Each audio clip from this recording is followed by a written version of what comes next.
Magandang araw! Welcome to my vlog. So, ako nga pala yung OFW na tita na ngayon ay nasa Germany na. So, ngayong araw na to ay pupunta po kami para mamitas ng cherry. Nakita niyo yung view na yan? Ang ganda-ganda ng view. Kasi dito banda sa amin, nandito ako nakatira sa Hele. Ang banda po dito ay marami po ang mga plantation or taniman po ng kahit na anong klase ng mga tanim tulad ng mga trigo, meron ding mais, kita nyo yan? Hindi kayo magugutom dyan kasi maraming mais. So kumbaga kung dito kayo nakatira, hindi kayo mamamatay, hindi kayo magugutom kasi ang dami-daming mga pananim.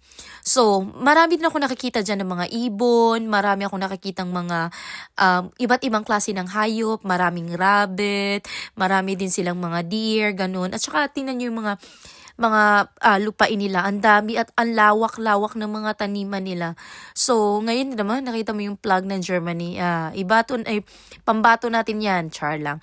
At saka, pasensya na po kayo kung hindi talaga ako magaling masyadong magtagalog kasi po ako ay pinalaki po ako sa Visayas, kaya po ang salita ko ay medyo nahihirapan talaga ako.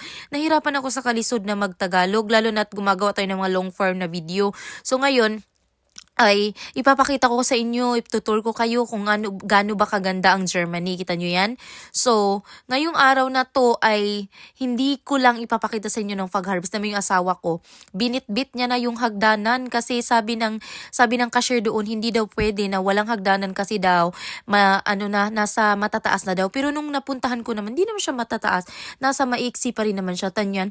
Lahat po yan ay mga red currant. Meron din po silang black currant. Kung nakikita nyo yan, maraming red currant.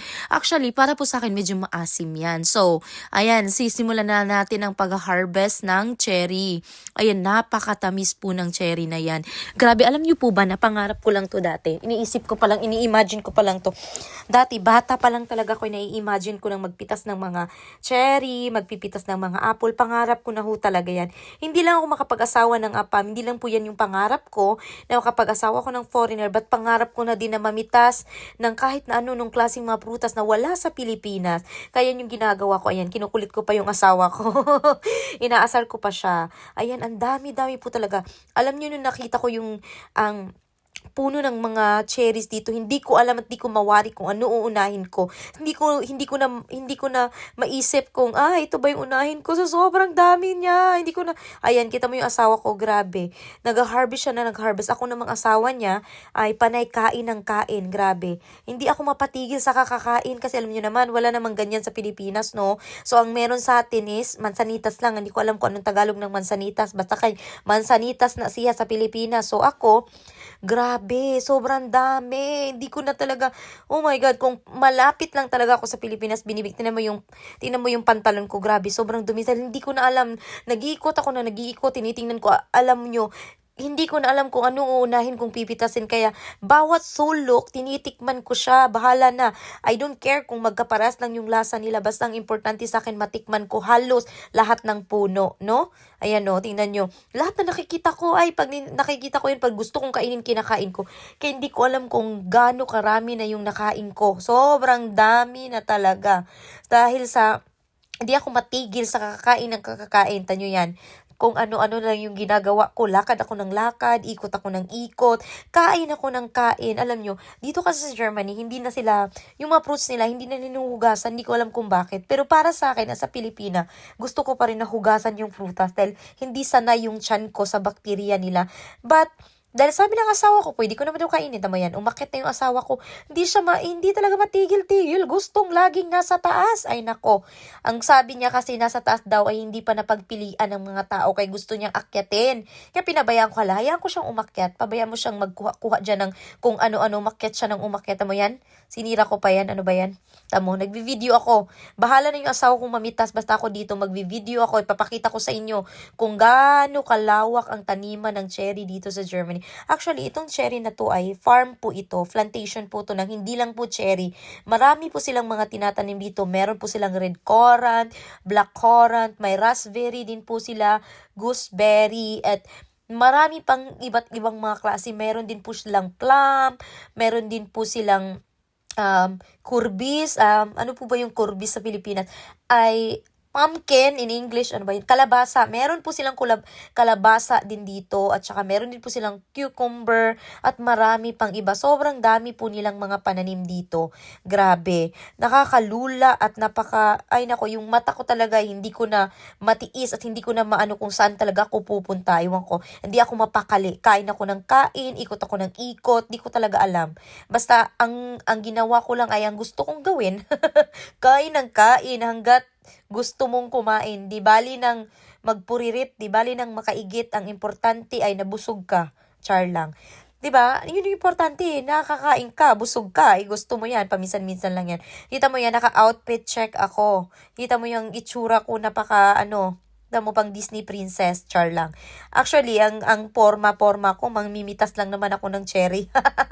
Actually, pinaghahandaan ko yan. Kasi nung last time na namitas kami dito, ay hindi ako naka-outfit check. Kaya ngayong araw na to, ay pinaghahandaan ko talaga na mag-outfit check. Pero ang gagawin ko lang naman dyan, mo naman, talaga, squatter ng dating.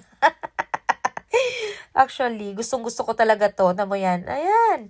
Kain ng kain. Ay, nako. Hindi na ako natigil ng kakakain. Alam nyo ba, hindi ko na alam kung ilang kilo na yung kinain ko dyan sang cherry.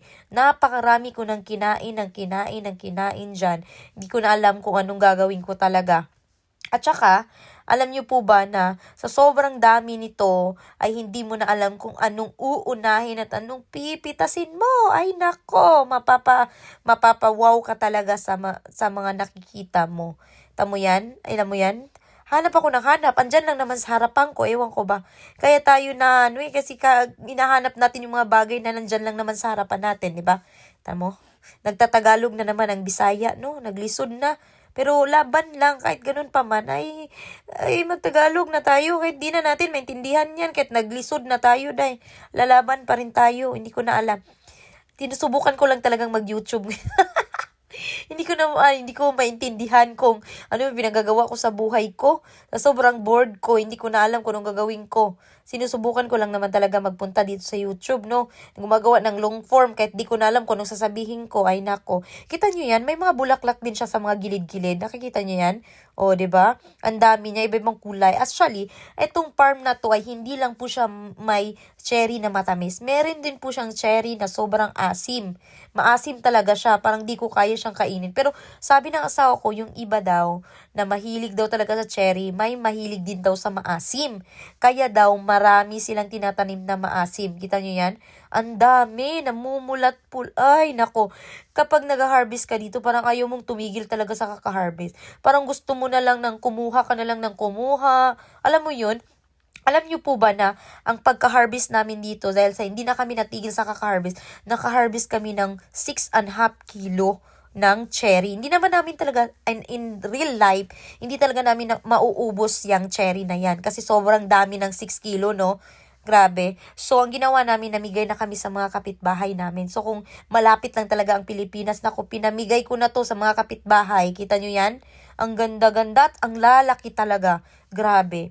Ang dami ding ibon dito, napapaisip din ako minsan talaga, na kapag ibon talaga ako, isa kong pupuntahan na bansa ang Europe talaga kasi napakadami nilang prutas. At alam niyo po ba, ang ibon dito sa Germany ay hindi niyo po pwedeng pakialaman, hindi niyo po pwedeng patayin. Kailangan po, inaalagaan po sila dito, binibigyan sila ng bahay, at nilalagyan sila ng pwedeng mapag-itlugan, at pwede silang kumain ng mga prutas, at hindi mo sila pwedeng pakialaman. Kaya minsan sabi ko, sa next life ko, gusto ko na lang talagang maging ibon. Kasi gusto kong kumain ng kahit na anong klaseng mga prutas dyan. Tamo yan? Ang dami. Grabe talaga. Super, super dami. Hindi ko na talaga alam kung anong, ay nako, nakailang beses na talaga ako sa kakasabi na, hindi ko na alam. Alam ko yun.